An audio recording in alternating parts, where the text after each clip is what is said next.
Today with Thomas Schuerich and Toby Twining. Hi. Thanks for agreeing to talk with us, Toby. You're welcome. It's wonderful to be here in person. I find interviewing so much easier in person than on the phone.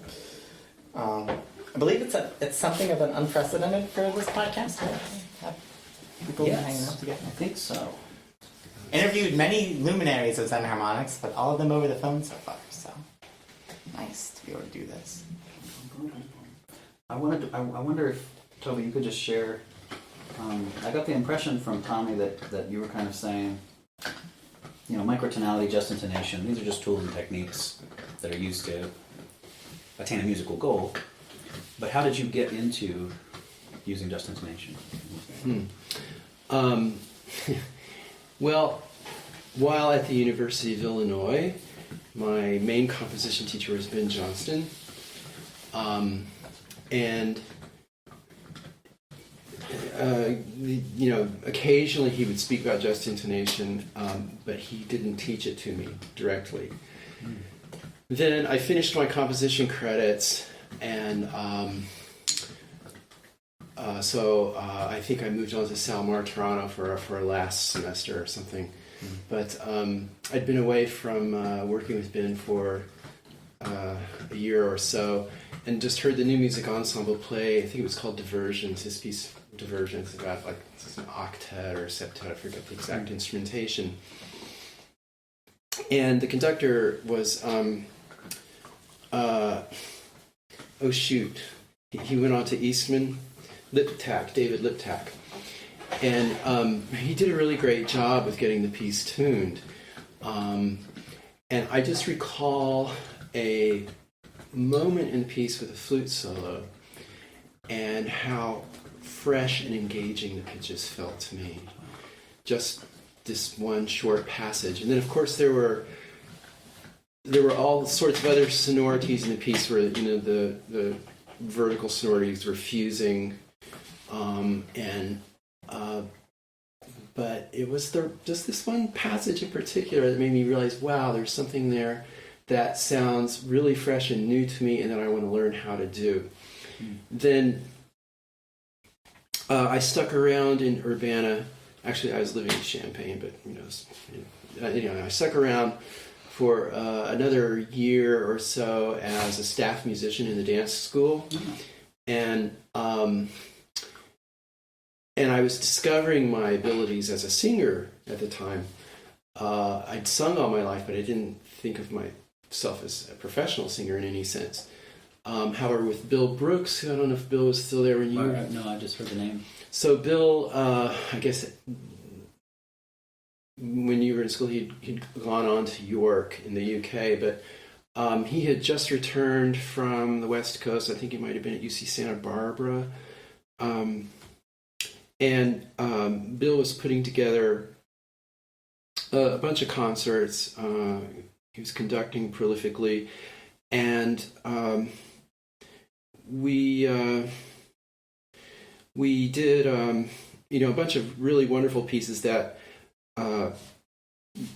got me extremely interested in unaccompanied vocal music for ensembles and extended techniques and such. But among those pieces was Ben's short piece SATB called Rose. And the text is by his daughter Sybil. And it's in an A minor-ish key with a septimal minor third and a septimal minor 7. And so that was my first serious experience chomping on, some kind of systematically developed form of just intonation. And so I was just very drawn to it orally, and but it took me another 10 years or so before I felt like I had the irrepressible urge, if not finally the courage, to just dive into it headlong. And that was about the mid-90s, the mid-1990s. And I had been doing a lot of unaccompanied vocal music in New York, some of it performing, but also with my group, performing like in the various... Toby twining music. Yeah, but just, somewhat freelancing as a singer, doing a lot of early music, but more with my group. And that was when... I started to learn this singing with Bill Brooks back in Illinois, but in New York, everybody was... The ensemble singers were many of them were like really fine musicians. Unaccompanied vocal ensemble singing is, I think, really great training for all sorts of musical challenges and working interdependently with other musicians. I mean, you have to be a pretty secure soloist for doing one-on-a-part stuff. The music's often very challenging, and if you're a string quartet player, you know what I'm saying. So true. But what was really driven home to me was that everyone in the ensemble was quite aware of pitch drift throughout a piece, but not necessarily what was causing the pitch drift. Though, I mean, one of the first things you learn with Ben, if you do take up any kind of microtonal music with him, is every time you pass through tonic, subdominant, dominant harmony and resolve to the tonic, if you're just, applying intonation systematically, you end up syntonic comma lower with each resolution to the tonic. And so everybody in these groups was aware that, by the time we got to bar 34, we were going to remember our opening pitch and reassert it just from memory. Wow. So you found choice pieces. That's the performance technique. These are simply the practices that advanced musicians simply use. The practice of typical professional. You drift, and you're just like, when we get to this F sharp here, we can reassert the opening. Wow. So you opening level of the piece. So and then I was also while in New York at that time doing 24 things to make a living. I was copying some of Ben's music for him, and as his copyist, I finally really learned his vocabulary and his thought process, which is also really great. because it was the old model of learning how to compose by copying masters. I was going to say, it's an incredible, like, you were a Ben Johnston student for a couple of years, without picking up much, and being a copyist, all of a sudden you get it. But see, that's why I'm saying, Toby, get one of us youngsters to, like, copy your music. Well, I don't know. Oh. Is there even a role for that anymore? I do need help, but I definitely need help. But anyway, no, with actually, Ben as a composition teacher was mostly just very encouraging. He was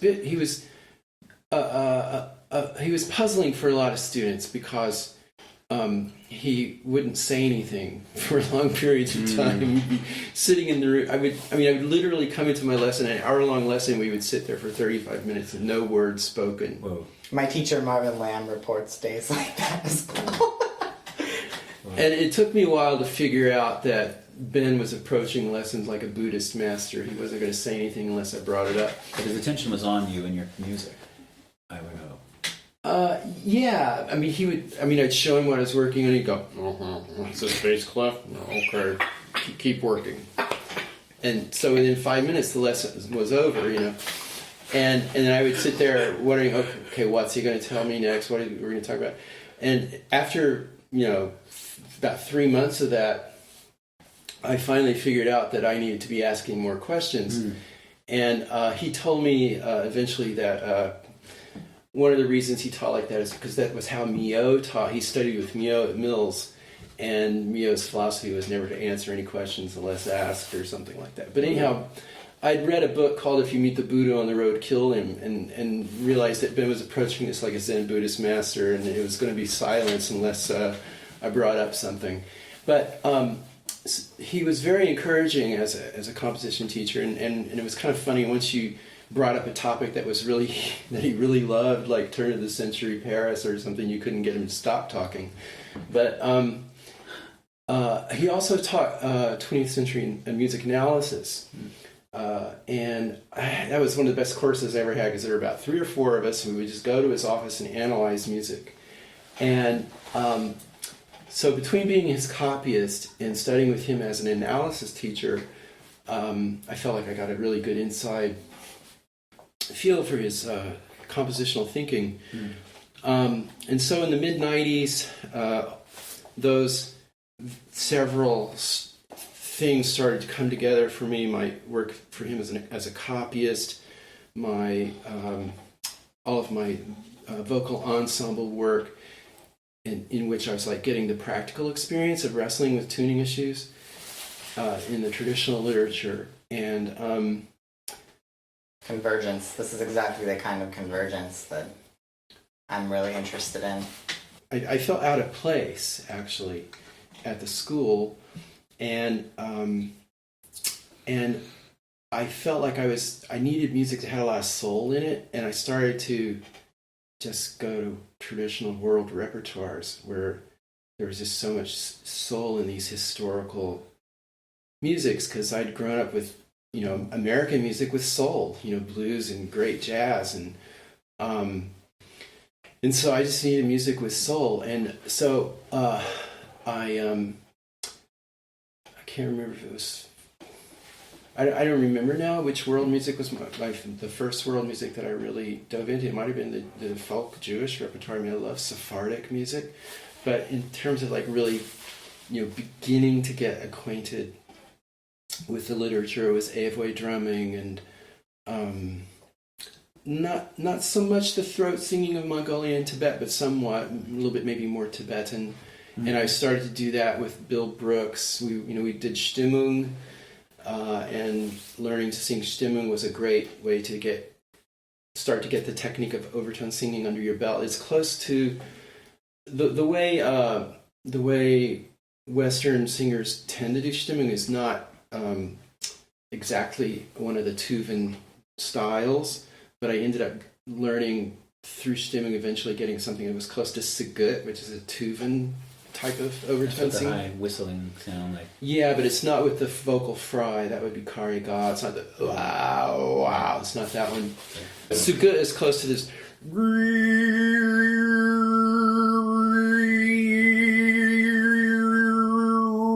but the tunes are able to suppress the fundamental more than I. Yeah, And- it's always the hardest. And then the Carey gods, the real famous like thing with amazing harmonics ringing at the same time. I've never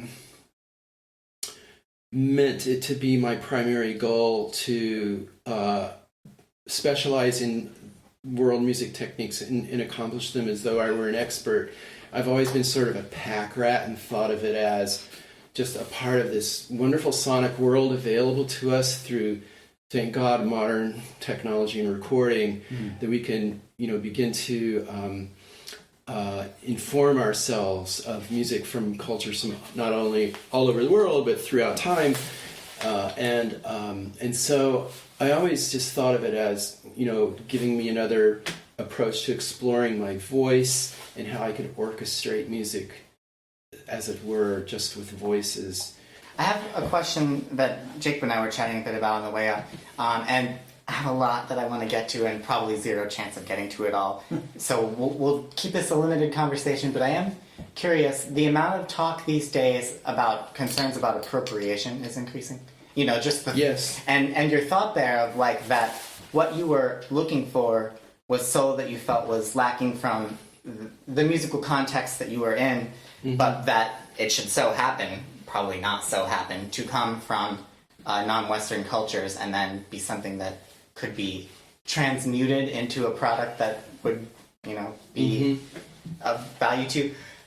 What thoughts did you have about that during your working years and continuing to now? Like, where are you at with that kind of thinking and the ethics behind it? Great, I'm glad you asked. So when I was experimenting and acquiring any kind of like world music chops that I have, except in graduate school, it was just all just a very innocent, naive, oh God, this sounds great, I have to learn how to do it, I love this. And it wasn't until graduate school, when I was surrounded by ethnomusicologists, that the whole ethical dimension of it came up. And I don't feel totally like I can wrap my mind around all the problems that arise, but I also feel like something that is often overlooked when we talk about cultural appropriation or misappropriation is that oftentimes the people who are drawn to the music of another culture are drawn to it in a respectful, loving way. It's because they admire it and they respect it. And I think just on a human level, it's normal for people from different cultures to feel, for there to be a creative cross-fertilization and synthesis of things. And so even though I've obviously come from a dominant culture on the world scene, I feel pretty secure in myself that I was approaching it from a place of respect, and still as an adult, like for example, a lot of my work to survive in New York, I was playing black church music for congregations of color, and I just felt like it was one of the best compliments I could ever get as a musician when people of color would come up to me and they say they liked how I was playing, because it was a way of showing just deep respect for their inner feelings about music and what imbued it with life for them. And I felt like that meant a whole lot to me. Some people would say that once money enters the picture, it's ethically conflicted. I suppose, I've never made like mega bucks on any of my music or world music chops. And then another criteria, which I think has some bearing on the whole question, is, if you're just simply lifting some sort of sound or technique and placing it, in your work without any kind of reworking. And so I feel like partly because I haven't tried to like really, master any of the Tuvan throat singing techniques, for example. But I had actually a very different approach to it from the Tuvan approach, if I understand it from the people I've talked to who do it. And like they don't think of the harmonic series at all. And I was like, this is about the harmonic series for me, and I was using it as a compositional resource, as a way of modulating, for example, by holding an overtone and shifting the fundamental to a harmonically related fundamental as a way to modulate. So, I think it maybe a way to look at it is that, world music can open doors for us, and if we can go through those doors and develop something new that rather than just imitating it, really develops on it and adds to the sort of the tool set of sonic materials for us. So I hope that's what I've done. I know some of my music sounds more referential than other music. My yodeling is probably more African than cowboy. But harmonic modulation thing, that's probably like no one did that before you, maybe, I don't know. Sorry? The harmonic, holding a harmonic in the harmonic, I'm gonna try it now. So if I'm like, no, I can't do it. Well, a nice easy one is to like hold the seventh harmonic. Yeah. I don't quite have isolated it. So you're holding the 12th, right? And going up. Yeah. I find an easy one to work with is like the 7th and just go up the small minor third and turn it into the 6th harmonic. And now where do I go? Try doing around here. Go down a little bit. There it is. Then to go up a small minor third with your vocal folds. Yeah, you just don't change the vowel. So you're not changing the formant in your mouth, but the folds are changing speed. Awesome. That goes straight over my head. No, I've been following your thoughts on this with interest. I'm on the same page with many of them. I guess as far as the ethics go, as a member of the dominant culture, you have to be really, really vigilant about the unintended, like however good your intentions may be, unintended bad things can happen.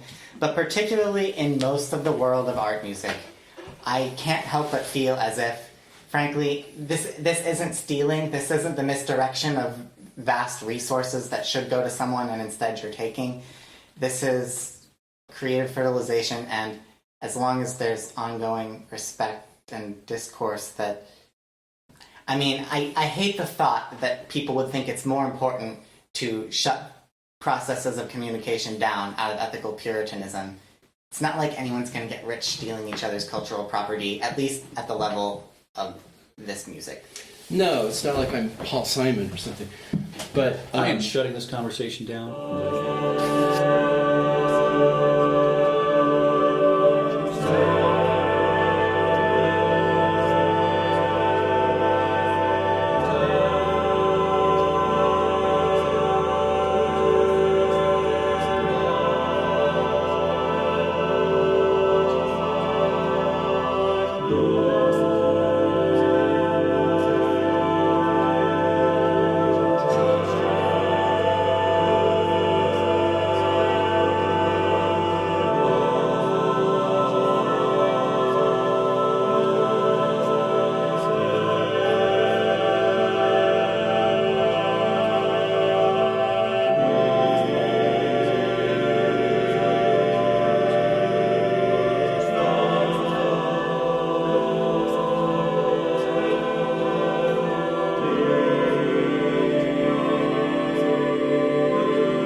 I don't know. I believe in trying things that may seem too hard. Just for there are all sorts of benefits that come from it, and then when you do maybe an easier project, how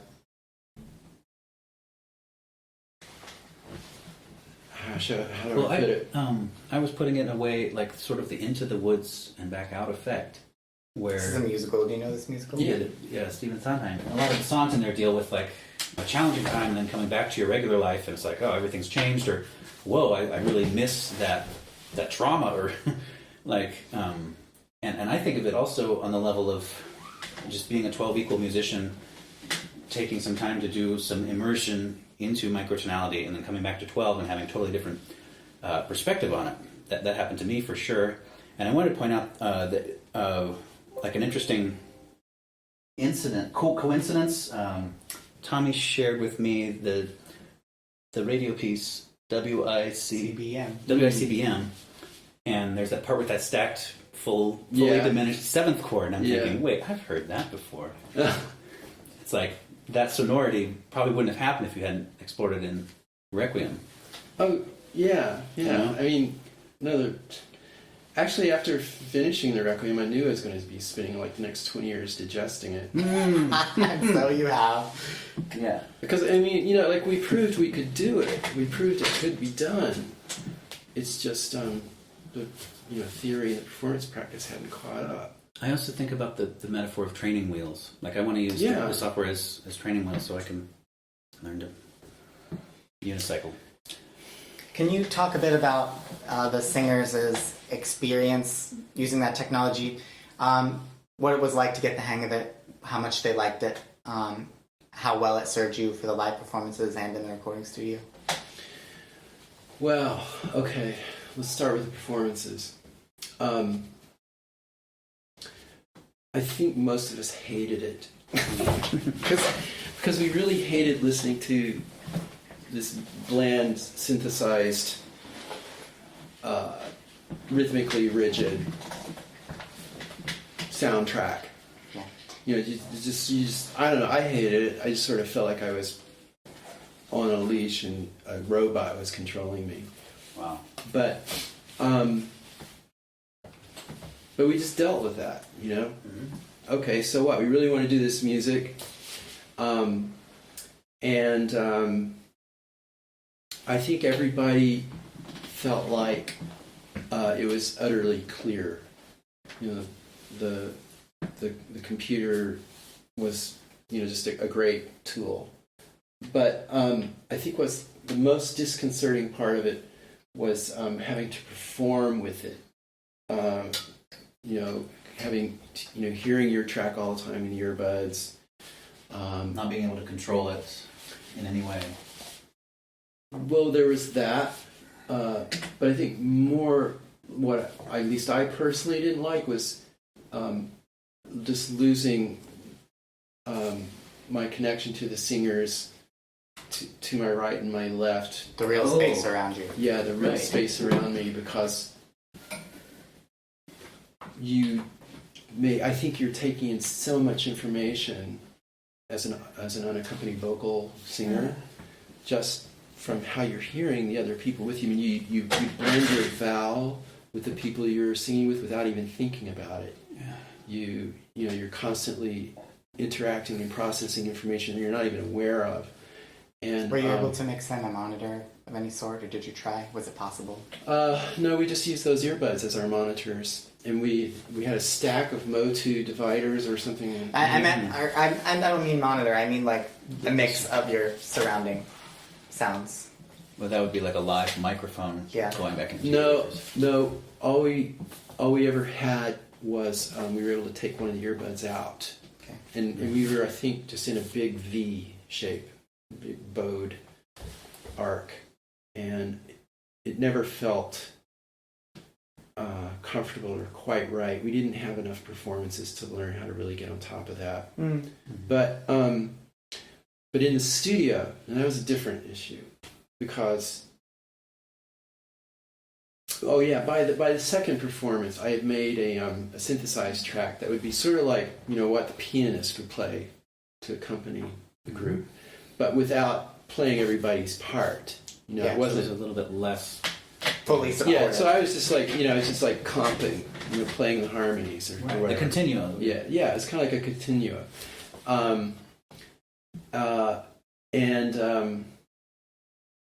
And I also tried to write it in such a way that it could imbue a little bit more musicality to the soundtrack. I don't know if it did. But I think maybe it freed us up just a little bit. But anyhow, by the second performance, we were starting to take the earbuds off a little bit for certain movements, and by the third performance, even more. Just feeling more confident. Now, I think there are ways to approach in performance technological helps that would be least invasive. For example, if a singer were scrolling the score across their iPad on the music stand, for example, and there could just be a certain passage where they know they need to hear the sequenced part That's beautiful. to support them. Maybe they just hold the finger down. and we can either have individual monitors, or it can be an in-the-ear monitor, or who knows, maybe it can be some sort of oscilloscope on the iPad. I don't know, but they could somehow solo up their part just for that passage. For example, if it's a pedal or if it's a touch screen, whatever. There can be the conductor can be conducting along with the sequence track using one of those gloves that they use for traveling Broadway shows, so that there can be some rubato in the tempo.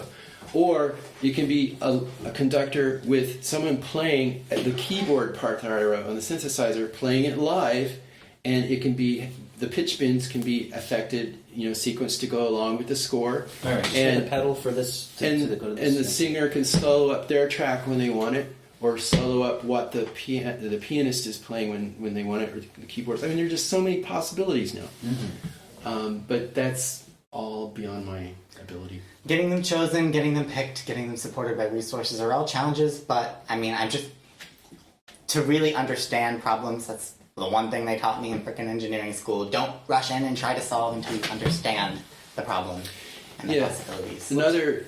I don't know the proper term for these speakers, but there are speakers that have a very narrow sound projection, and so a singer could just have that kind of a monitor where they're the only person who ever is going to hear that, no one in the audience or no one else in the ensemble, as long as it's not reflecting off the back wall or something. Because we didn't have all those kind of helps I was just talking about a minute ago, like if you take it on the road, you had all those things working and you got to really tweak it and get it down. We didn't have all that to bring into the studio and for us to all sing our 12 parts at once. So except for the offertory, the Domini Jesu Christe, we recorded every part by itself. So every singer did about 17 hours of solo recording, and then we mixed it all together. And it's awe-inspiring that you got it was insane, but I couldn't have done it without Mark Johnson and Mark Rubel. Mark Rubel had the perseverance and the energy. Mark Johnson and Mark Rubel are both incredibly intelligent people, and everybody just worked extremely hard. I mean, I think we just all believed in what we were doing. Yeah. We just all nothing could possibly get you across that swamp but the fire of self-belief and the importance of what you're doing. And I got really I had like a bronchial infection or something during the sessions in New York. Of course you did. And so, I was on the sofa in the control booth, and the singers were doing their parts. And, but I just remember, first of all, everyone was way underpaid, too. And I was paying myself the least, but everybody was, working mega hours and doing all this stuff for very little dough. This is a gratuity. It's not pay. It's saying, thank you mean so much to me. It's not even, you couldn't really pay people for the value, for the time. But some of the singers were not people who'd worked with me much before. Actually, they were just, back at that time in New York, there were maybe 3 or 4 dozen vocal ensemble singers who did all the gigs. So all the New York choruses sounded like the same chorus because they were all the same people. It didn't matter who the conductor was. I found it very annoying, but also, what a scene to exist. Yeah, but we all knew each other, and so Mark Johnson and several of the people who worked with me would say, "Oh yeah, this line, yeah, Martha Sullivan would be perfect for that. Let's get Martha." And I didn't even know Martha before before we recorded the Gradual track as an experimental recording.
So just a couple last details. So you've been mentioning the Netherlands. You got this support from Gaudiamus Foundation in the Netherlands. You were able to take your 12-person choir across the pond and do these 3 concerts there. And that's, I guess, the impetus for the piece, right? Yeah, and the Bang on a Can People's Commissioning concert. Mm-hmm. And that was in New York. Yeah. So you did the 3 in the Netherlands, then you came back and did through Bang on a Can People's Commissioning, and then their record label Cantaloupe was where the album Right, we did 1 in the Netherlands. Oh, I thought it was 3. No, and then we did 2 in New York. So 3 total. 3 total. Okay, well, I'll have to change my PowerPoint presentation. And the one in New York was at the Kleine Saal of the Concertgebouw. It was basically like Weil Hall at Carnegie Hall or something. It's just a small chamber music space. It wasn't that small though, but it was, it wasn't a big hall. And in New York, the next place we did it was at the Miller Theater at the People's Commissioning concert, and it was live broadcast. Oh. On with John Schaefer. I don't know if it was New Sounds or some other. It's probably New Sounds. Mm. And then we did it at a church called the Little Church Around the Corner near the Empire State Building on like West 30th or something. Awesome. Yeah. For the editing process, there was really nothing, no adequately sensitive and useful pitch correction technology available then. You didn't use any. No Melodyne. All No. the material is pitch-wise used as collected. Correct. I will admit to two edits. That's fine. You may confess. The father is in. There was one place where we were going so fast. I don't know why we didn't correct this one line. It was like from one pitch to the next in the bass 3, and he was sort of fishing for the next pitch. Mm-hmm. And so I fixed that, and then there was there was the funniest edit. We were mastering the CD at Sony, and there was this like on the it was the meter was 7/8. It was in the Agnus Dei, and I think it was one of the altos had like the last note of the bar or whatever, and she was like singing with this like real Long Island accent. And, I can't remember what it was exactly, and I was like, oh God, no! And Mark Johnson was like, oh, it's matronly, and I was like, no, I can't do it. And so he and I were like about to have a slugfest in the control room. You and Mark Johnson spent a lot of time with each other. Yes. And finally the engineer, this guy named Charles Harbert, said, well, how about this? And he just cut the note out so that it turned it into a bar 6 rather than 7.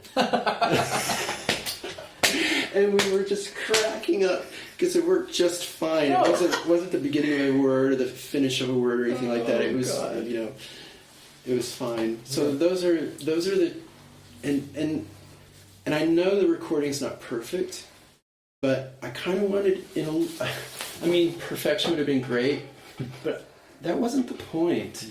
How close it came, first of all, without much in the way of help at all, is a thing of amazement and a proof of concept, and part of its spiritual, encirclement and what it has meant to you and the people that did it. I think that aspect of it looms large. It's important. It's aspirational. Yeah. Yeah. But I also just wanted to demonstrate that this music's possible. Yes. Yeah. And you did. Though few have been daring enough to press it since. A thing we hope to change soon. Give me imperfect J, extended JI over perfect 12 equal. Unless it's Webern. Right. Give me the perfect Webern. Yes, delicious. By contrast, in your next project, You're to See, you did use Melodyne. I think most engineers, would find this. Dan Sedgwick mentioned it when we were talking about Harkey. Once you've used Melodyne on a few notes, there's no stopping. You have to use it on all the notes.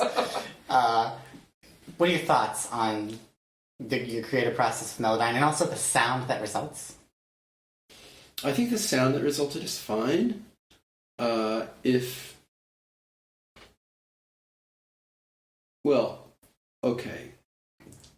Absolute perfection feels a little annoying, but it is perfect. And, or it's perfect enough for my perception anyhow. I can see the point of having that as a model to work with. And the reason we did that was just practical because, again, we didn't have the money to lock ourselves in a cabin for a whole month and just work on the music. And again, I'd barely raised enough money to make the recording happen. Time, yeah. And Mark Johnson was producing it, and I just trusted his decision for us to just go in there and sing the notes as roughly close as we could, and he was going to fix it. So that's why it happened the way it happened. Ideally, no. ideally, I would have rather had it, been able to really rehearse and make music in a more traditional manner. Yeah. But I'm really interested in the idea of Melodyne as a creative power tool. It can be a double-edged sword. I know that. Well, it's a destructive process, right? Because you're taking an audio signal which has already gone from analog to digital. There's already something there, mm-hmm. and then you're doing Fourier transform analysis, and then you have to do the opposite of that to get it back into the audio. It's incredible how little perceptible damage it does, considering that. Yeah, it's way advanced, and our computers are screaming fast in comparison to. I mean, that's how we're able to use Jacob, I think- consumer electronics now. Yeah. Jacob, I think you had like a thing you wanted to talk about with auto-tune and the aesthetic consequences. Well, first I wanted to just ask about the reverb on the recording Of Eurydice? No, back to the Chrysalid Requiem. Ah. Was that a real cathedral? No. It was all digitally done or something. Yeah. Also, Mark Rubel and I had done a lot of recording before of me multi-tracking things. And he had me up close on the mic, and we were going for this sort of pop vocals sound. We weren't trying to sound like the Tallis Scholars. Mm-hmm. And that was our rock and roll background. And actually, we recorded, the whole thing was recorded in rock and roll studios. The one in New York was an indie rock studio that no longer exists in the Flower District. And then Mark's studio, actually Mark has recorded all sorts of things, but definitely a rock and roll studio. Interesting. And then I mean, I don't know if that's how I would want to make my next record. I kind of have fallen more and more in love with pure acoustic sound the older I get. Yeah.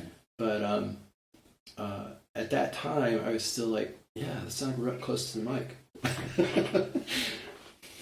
want to take a walk? Oh, that sounds wonderful. Yeah.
what are your feelings on sort of juvenilia, like work completed before you might have come to full compositional power? Like, is there stuff that you'd say, oh, I don't want you to hear that, or is the earliest stuff that you wrote? Juvenilia? That's a You term ever that heard that Johnny word? Reinhardt. Oh, that's a good Johnny one. Reinhardt kind of just dropped that word into my life, and I was like, oh yeah. Like I'm not embarrassed to Like publish scholars the of music the that I wrote when I canonical was 5 years old, composers but- talk about the juvenilia of their composer. Jacob was a child prodigy. What are you referring to now? Just music written in your early days. That doesn't get an opus like number because you pre-professional weren't a or- real composer yet. Yeah. So what about it? Well,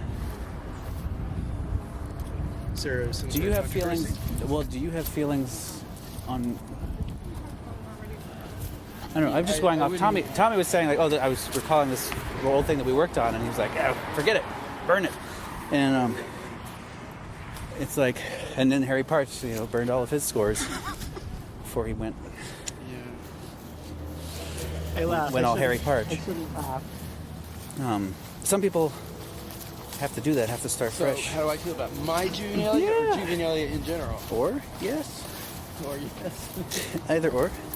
Delia wrote a song when she was 9, and it started off as like about I forget. It was like first 8 bars or 12 bars were awkward and didn't really add up to anything. But when a kid did it, it worked. Yeah. There's like there's something about the innocence and the sincerity that sincerity. it still has a little magic to it. And so she's embarrassed about the music now. But I realized I helped her out with one song, and I realized there are places that I shouldn't fix it because it would make it worse. and it didn't need fixing. It somehow was right. I mean, it was hers at that age. And then also recently, okay, so part of my job here is to make music for these choreographers and their projects. And there's one guy who immediately wanted to work together. And he's a very theatrical choreographer. Kind of like his sensibility mixes Carnival and Nightmare or something. And so I had these old recordings I did at Mark Rudel's studio with me multi-tracking. And I was just improvising in the studio. Maybe for some of them I had the barest passages scored, and I would just create an improvisation in the studio with it. So it was like a lot of sort of mixture of collage and structured improv. And and I was also I was interested in like exploring the voice, and I had read about the Roy Hart techniques. Roy Hart, you familiar with Roy Hart stuff? Well, anyhow, it's some doctor was listening to wounded soldiers dying in the trenches in World War I and noticing the groans they're making and stuff like that, and so these like very primal vocal sounds, and so I was like new to extended techniques, and I thought, I'm going to explore that stuff sort of like an actor or whatever. Anyhow, I made some of the most embarrassing stuff, and I had to deliver it to this choreographer in New York at the time. So this is like 1987 to 1989, and it was used for a few performances and then never used again. And there was like almost no compositional technique to some of it. It was just like messing around and having fun, and some of it like was like pretty weird. Like it sounded like somebody fucking or whatever. Yeah. And when I didn't mean it to do that, it just like that's what happened. There is a certain conveyor belt toward that in human interpretation of sound. So, no, we're not going to chase that squirrel. Anyway, so I got here, and there's this guy who wants to work with me, and he's describing what he wants to do, and I'm like, I don't have time. And, yeah, I'll do what I can. And in the background of my mind, I started remembering these old recordings. So I played them for him, and he's actually he knows what to do with them. He's making really good dance theater with them. This is just what I was looking for. And it's not like I was like, I hadn't even played some of it for my wife before I was so embarrassed about it. And I had to transfer it from cassette to CD. And he actually knows how to make compelling theater with it. And so I'm like, wow. Okay. I'm so glad we Glad we went. It's his world.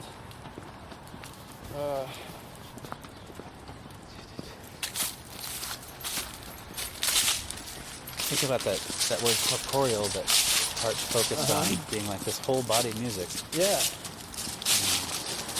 I believe in that. And it's like maybe I wrote something and it's just not complete yet because there's this whole aspect that I didn't consider when I was... But yeah, this whole thing is super cool. This is one of the rounds.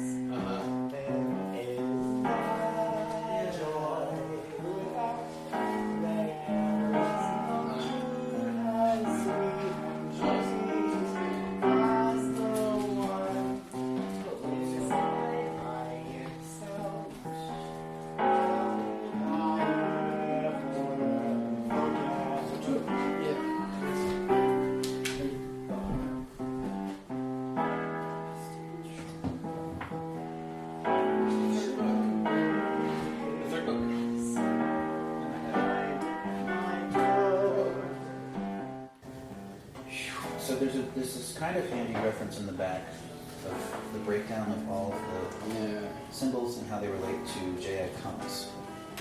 So it's all alterations to something in the Pythagorean chain. And it's showing you why it's called what it is.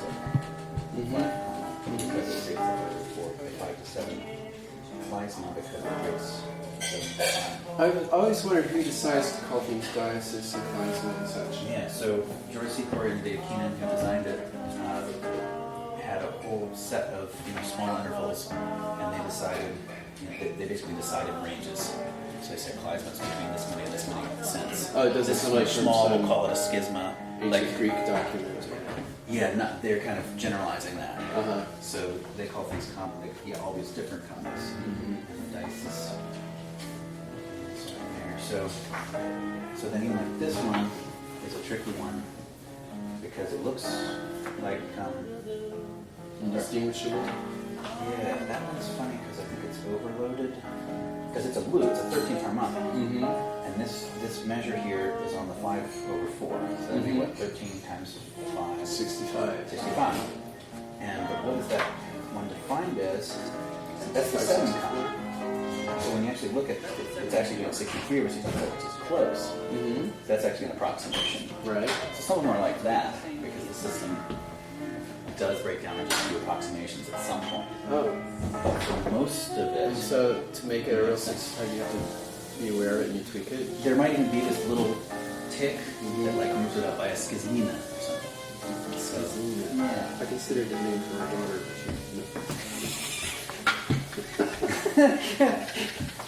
That was one of the names we decided to not choose. He struck that one up the list. And there's this really elegant thing of apotome complements, where they design the shape of the symbol where like this plus that equals a regular sharp. That's a regular sharp. And so it's like they sort of break it in half. So that plus that, or that plus that, or where's the one I was... I've always loved how it looks like Hittite or cuneiform. Yeah, and Doesn't have the a symbol, style. of course, are on the front around here, all 220 something. How cool! I love it. It's beautiful. But I really want to make a second edition because it's missing things. For sure. And there's a lot more songs now that I know about and that people have written. But like that one's there, the 25 S diasis. That's like Ben Johnston's 25 or 24, right? His standard sharp. Yeah. Or flat, 24, 25, whichever. Yeah, and also there are mixed forms of all of these ones that have 2 or more barbs that can be represented by a single barb accident, a single shaft. Sorry, shaft, not barb. The shaft being up and down. The 2 shaft or 3 shaft or 4 shaft can be represented with a sharp or a double sharp or a flat or a double flat combined with a single shaft symbol. So, and I didn't put that in this book at all. This book is all in pure sagittal. So there's even something that looks a little more like recognizable music. What else did I want to say? Okay, but there's this neat combinability that sometimes happens, like on that one, which of course is the 7th of the 5th, so 35 over 32. Right. You've got 9/8, and then it's multiplied by the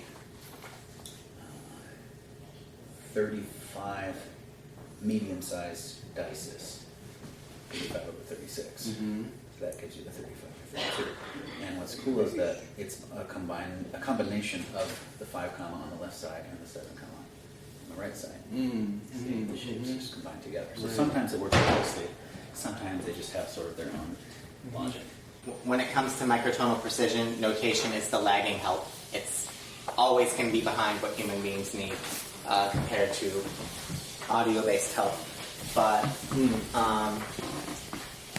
the things that you can say for sagittal are that it's one symbol per note head always, and that while it can provide you high degrees of precision, you can develop a heuristic way of reading it. Like that one, basically the bigger and fatter the symbol is, the higher of a thing it is, and the skinnier and smaller it is, the lower of a. So it supports like a heuristic reading that you can use in conjunction with an audio aid, and doesn't pick up symbols as it goes. By heuristic, you're simply referring to the relative thickness of the interval? Yeah. There's a graphic logic to it? Right, and yeah. I pronounce it heuristic. Heuristic, yeah. And I thought it just meant like... I mean, a heuristic is a thinking shortcut. So instead of sitting there and interpreting note heads, you can use it on a, if I had to guess, what would I guess sort of level. It's often when it comes right down to it, you're trying to make your way through this material, guessing and checking plays a big part. Wait, let's do the first word. Let's do the first word.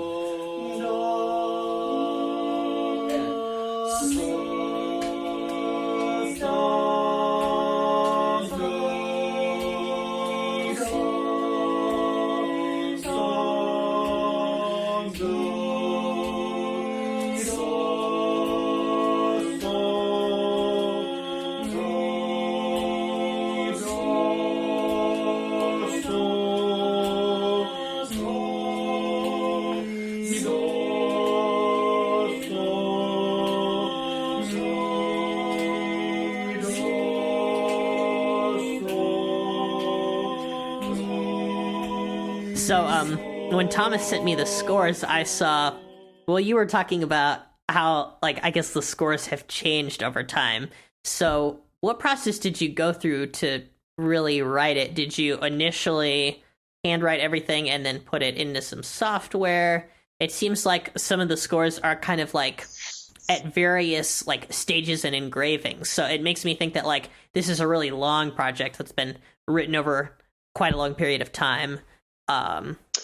And the pieces being written at different times and stuff like that. But maybe that's not it at all. I'm not sure. Yeah, so it's been almost 20 years since I took a stab at rendering a version of the score that was the least problematic. That's the best way to put it. The original score, like I said, was illegible. I couldn't even read it.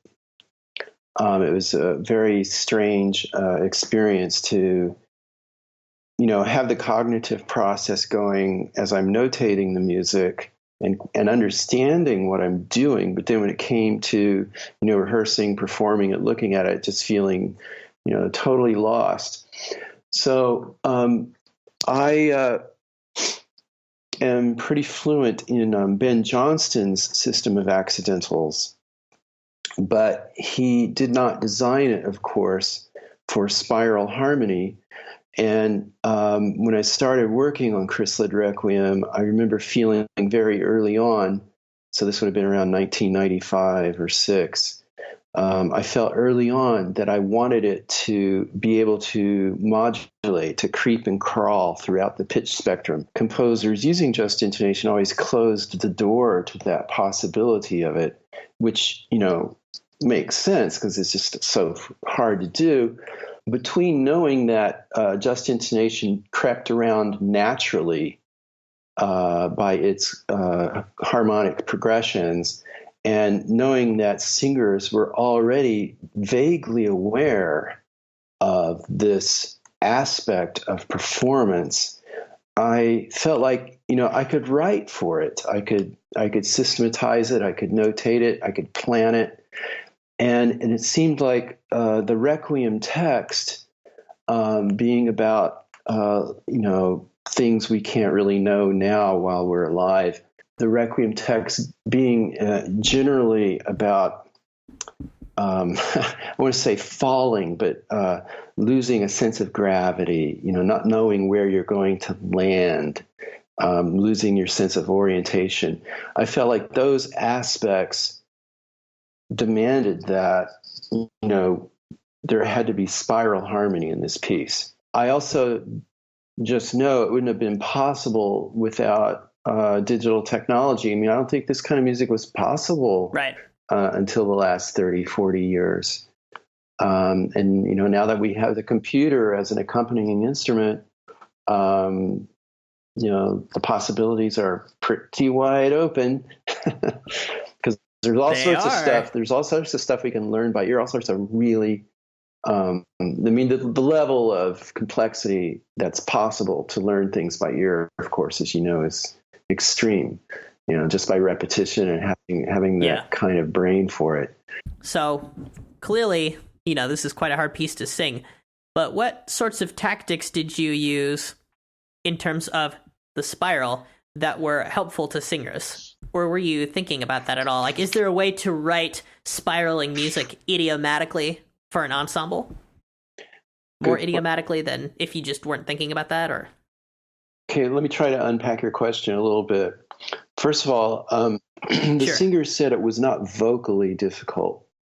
It's theoretically difficult. It's like just wrapping their minds around having to learn new intervals.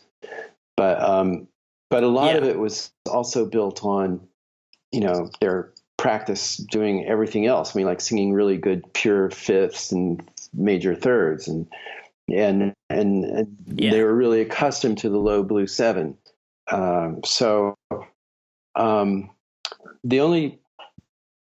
There are some vocal pyrotechnics in terms of extended techniques, and then in Paradisum, the top soprano needs to have some whistle tones to sing an extremely high A.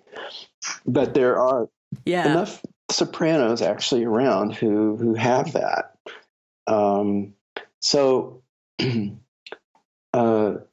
The vocal, probably the most difficult aspect of it vocally is it does require, at least for a good portion of the male parts and some of the alto parts to be, well, actually, I think everybody has to do harmonics at some point, but to be able to make vocal harmonics in a style or a technique that's very close to Tuvan Sigut.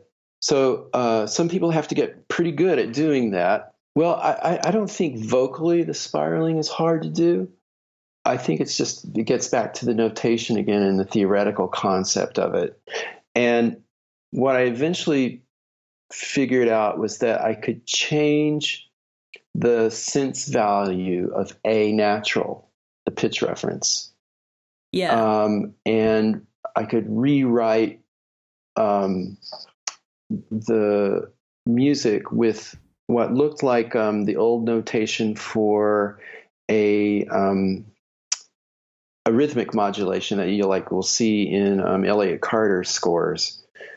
So I would say, if I came out, so actually I was still working with a tuning fork all the time back at, when I wrote the piece, and my A was A442, and thinking in terms of equal tempered theory, I considered A to be 900 cents. And so all of my numbers were slightly off of the standard just intonation numbers. So the A that you marked as so the A that you marked as 900 cents. Yeah. You were thinking of that as the A 900 cents away from the C used in 12 tone equal temperament from A equals 440. Right. So my C was like 15.6 cents higher than the equal tempered C. So anyhow, I would change A. Like if I found that if I considered A, like I would say A is 900 cents, for this previous passage, but in the next passage, A will equal 896.5 cents or something like that. And what it allowed me to do was take a sonority that at the end of one passage might have been centered on an accidental that had, or a pitch that had already accumulated about 5 accidentals and was about to go into worse and worse territory.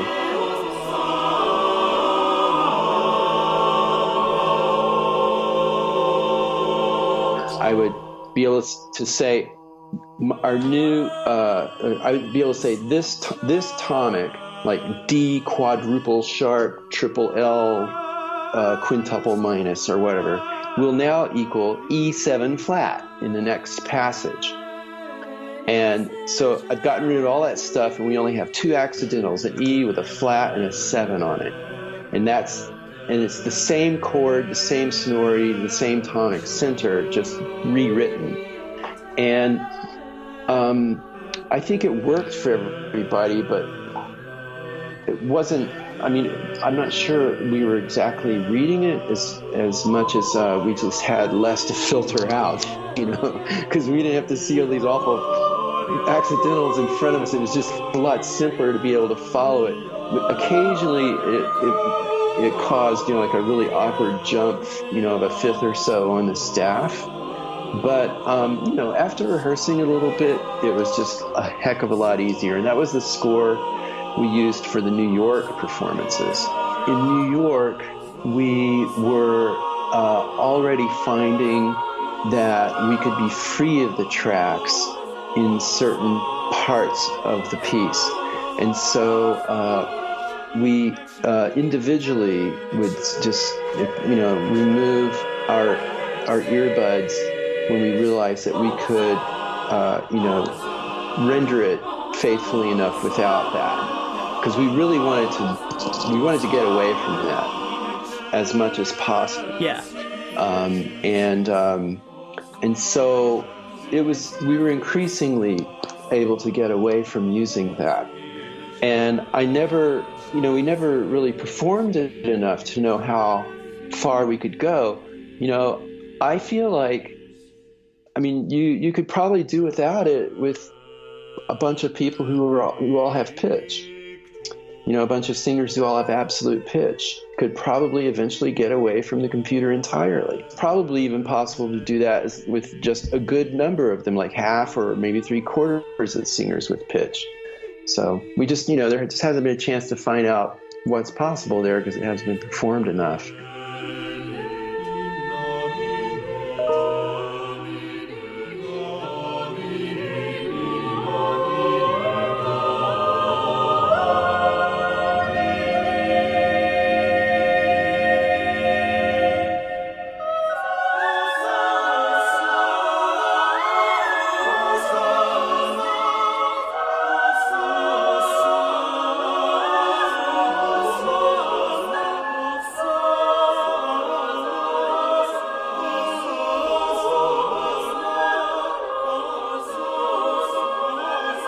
And with the spirals, I almost think to myself that if you were doing it entirely without a track, the hardest part would be keeping certain differences precise.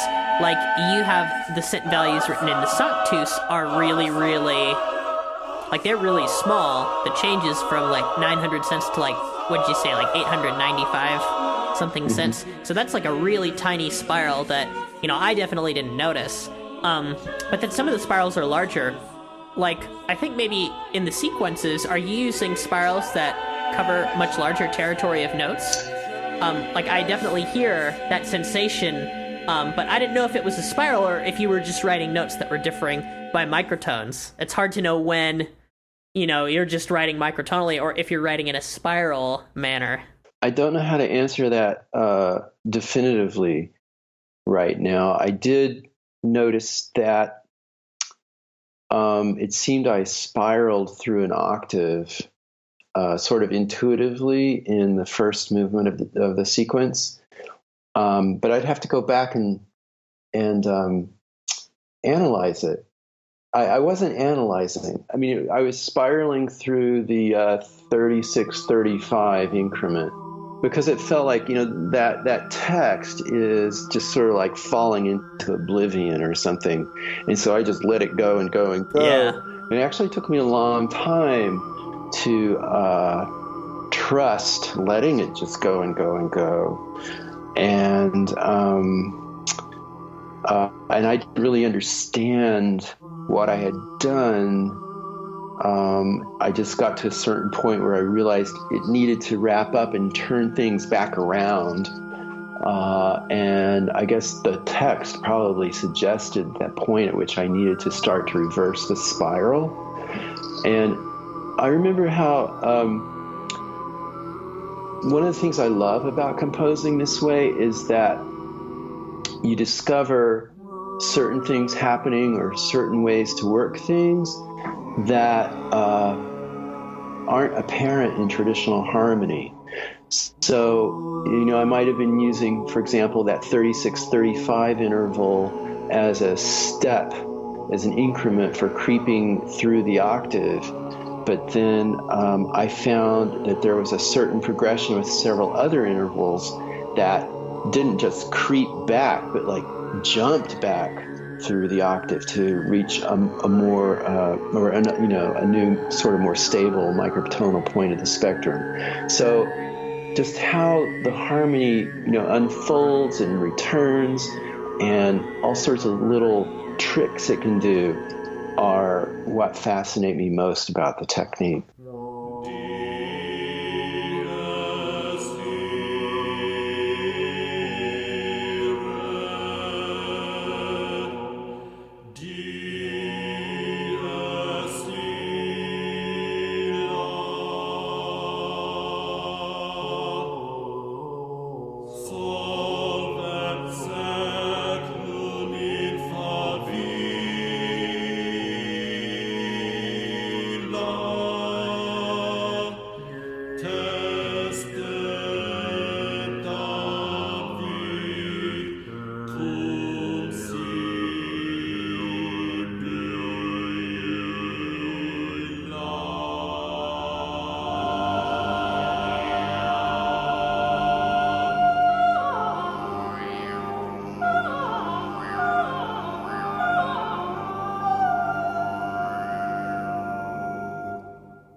Quid latet apparebit, nihil nutum remanebit. So the smallest melodic interval in the tenor 3 part and the bass 3 part, the solos that are carrying the main melodic line with the text,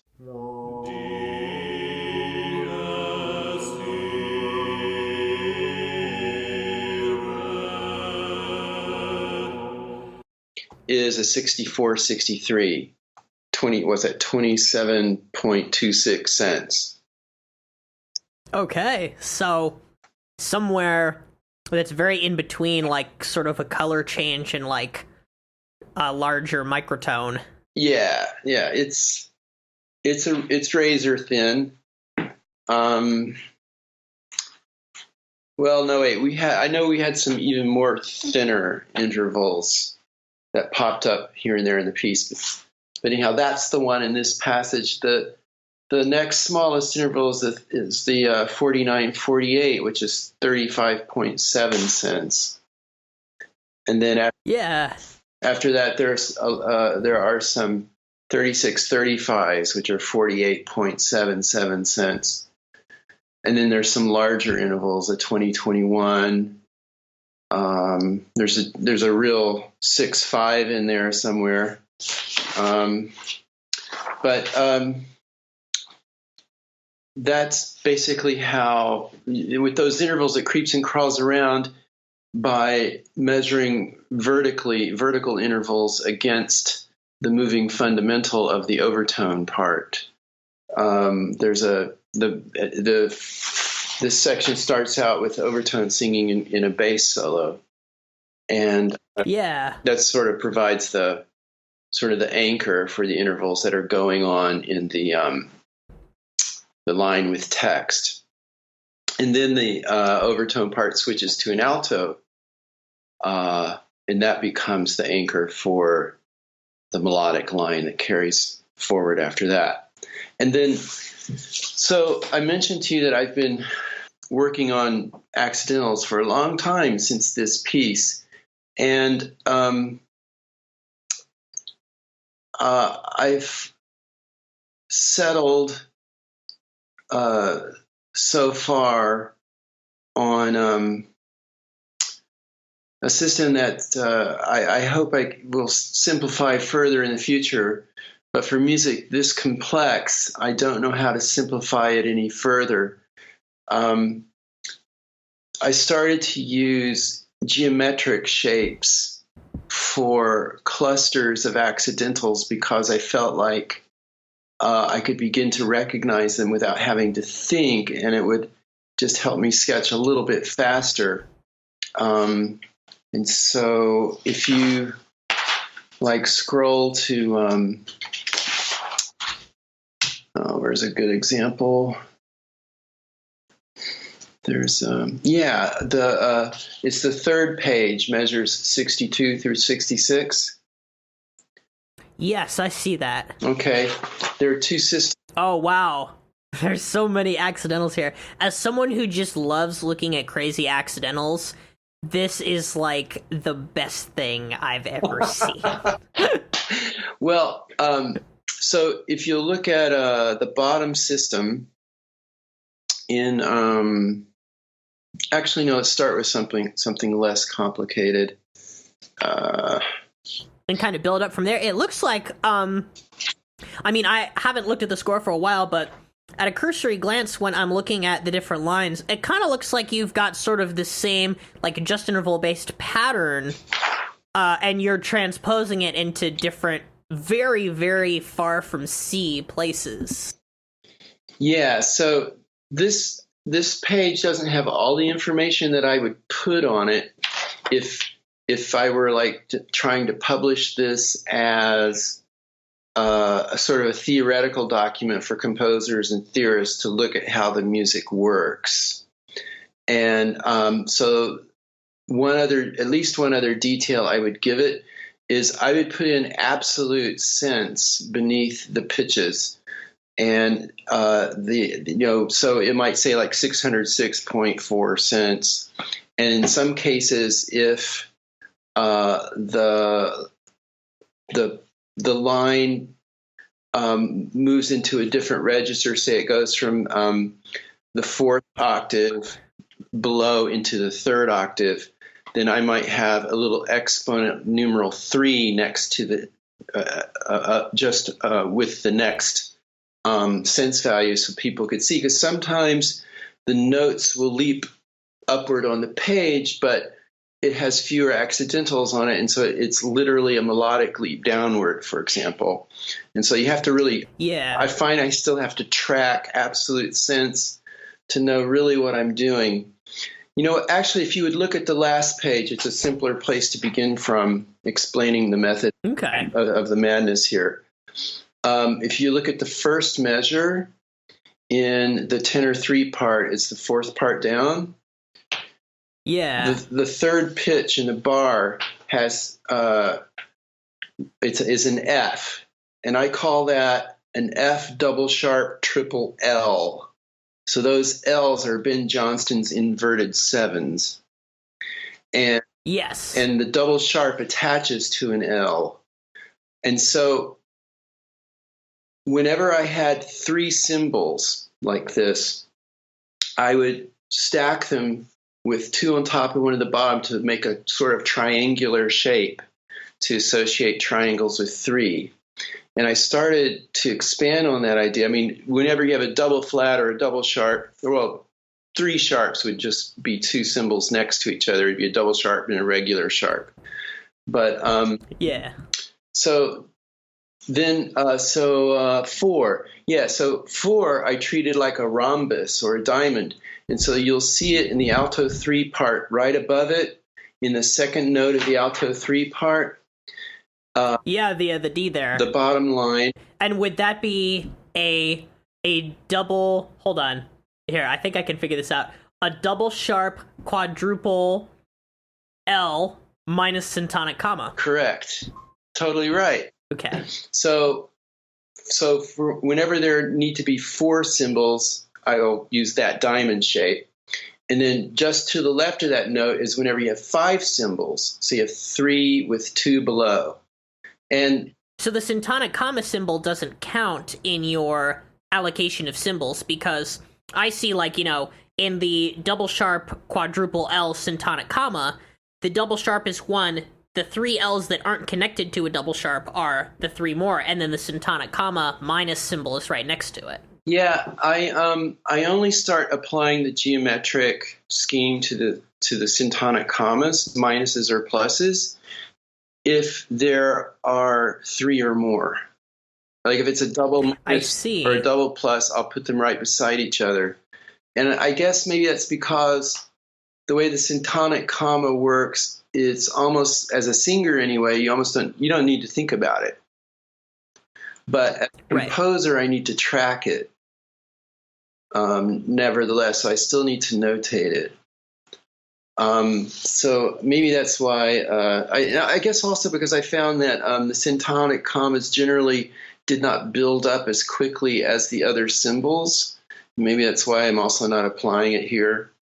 I'm thinking of it as its own separate thing. Let's see on this page. Oh yeah, so back down to the tenor 3. In the next measure, the second pitch has 6. Yes. So it continues the triangular idea associated with 3. So here we have 3 times 2 equals 6. And so you have 3 at the top, then below that 2, and then 1. You got this cone shape. With the sheer amount of L's, I'm wondering, as a musician who is pretty used to thinking of just intonation and harmony, I'm wondering if the 7s you accumulate are ever things that you think of outside of a key that contains a lot of 7s, or a tonal area that contains a lot of 7s. You probably wouldn't have a chord with almost no accidentals, or just maybe a few syntonic commas, and then a note with 5 7s against it.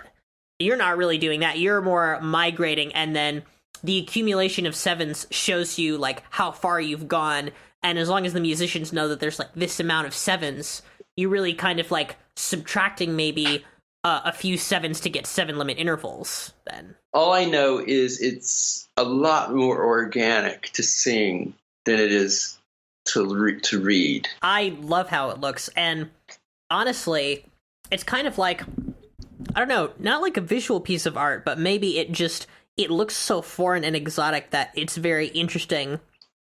It gives us an insight into the process that you were using to get things away from a key, and I think that's kind of what we might lose out on if we were to say, oh, well, we could fix this up with temperament. Because, like, I think some of the temperament people look at this and they're like, well, okay, an A with, like, 10 sevens down is, like, almost exactly like, you know, a G with such and such. And they're, like, 0.25 cents apart, so why not write it in the G version? It's like when you get to double flats in 12 tone equal temperament and you just want to write in, like, a Sharpie key instead.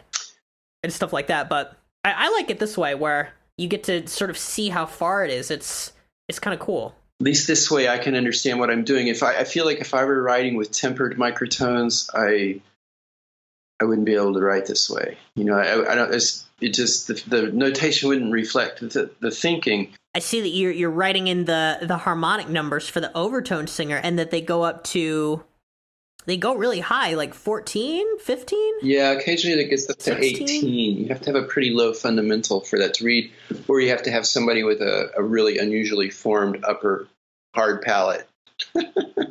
Wow. But it's a really bright vowel to get the 18th harmonic.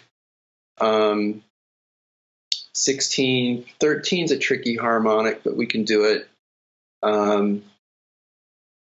But I actually in this version I'm being kind of perhaps too unnecessarily meticulous by writing in all of the accidentals of the harmonics, but because it's like, you know, redundant to have that plus the numerals. But I think it's just in like a practical version of the music as a singer, I found I only needed the numerals, and the people who get adept at overtone singing only need the numerals.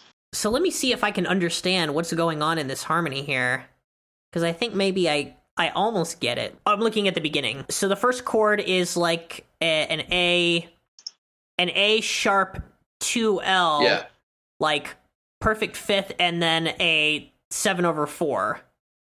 With the G sharp 1L down because it's missing an L. the bass 3 is a solo, the bass 1's a solo, and the T3 is a solo. Oh, I see. And the overtone part is notated on a separate stave, like what overtone the singer is singing versus the actual note. I think the real harmonic action is happening in the upper two voices.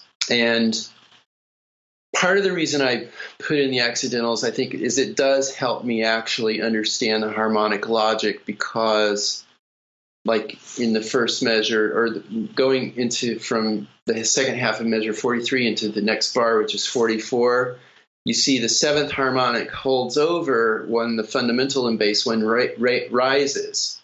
It rises a 6/7, and so 266 something cents, and so that's the and then the next harmonic is a B natural over that C sharp L. So that's the 7th harmonic, and then that B natural harmonic is held over as the bass's fundamental goes down in 8/7. And so that's how the overtones creep and crawl, or the fundamentals of the overtone part creeps and crawls around and provides a tuning anchor for all of the tight intervals that are in the melody. So something I learned about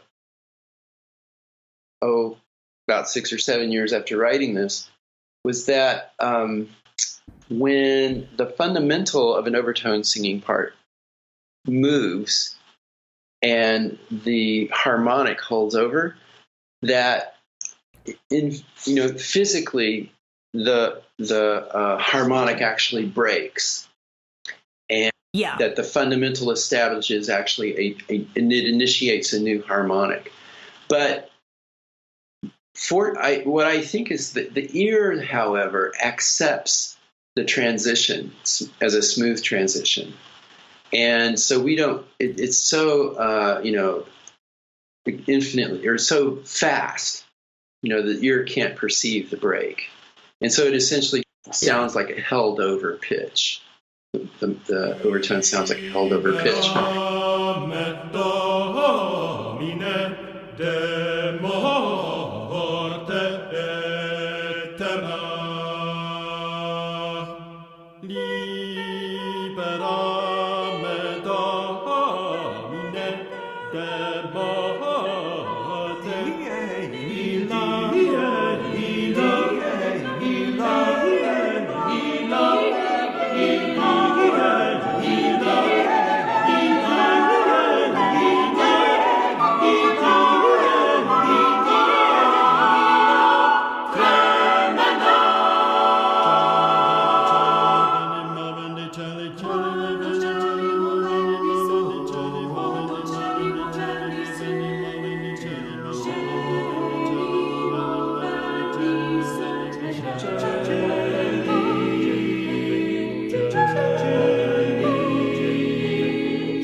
Well, thank you for contacting me and asking me to do an episode. Thank you.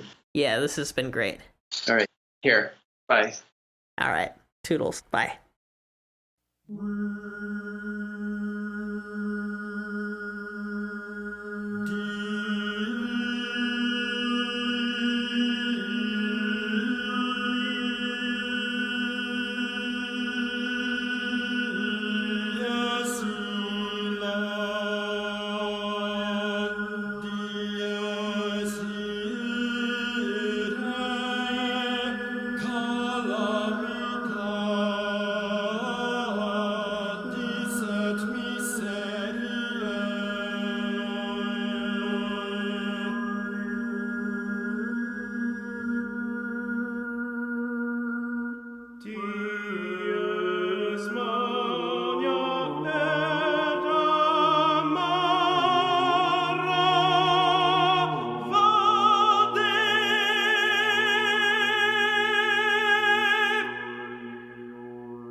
Dum veneris judicare seculum, judicare seculum, dum veneris judicare seculum, seculum, seculum, seculum, perignem.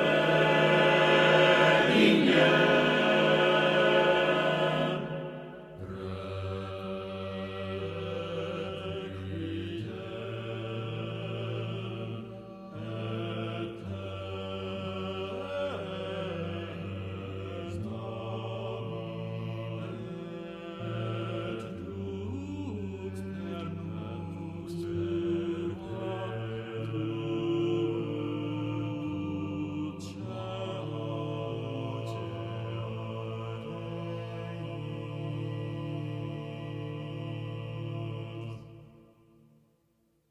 Hey everyone, thanks so much for listening to Now and Zen. If you want to help us out, please leave our podcast a review on iTunes and spread the word.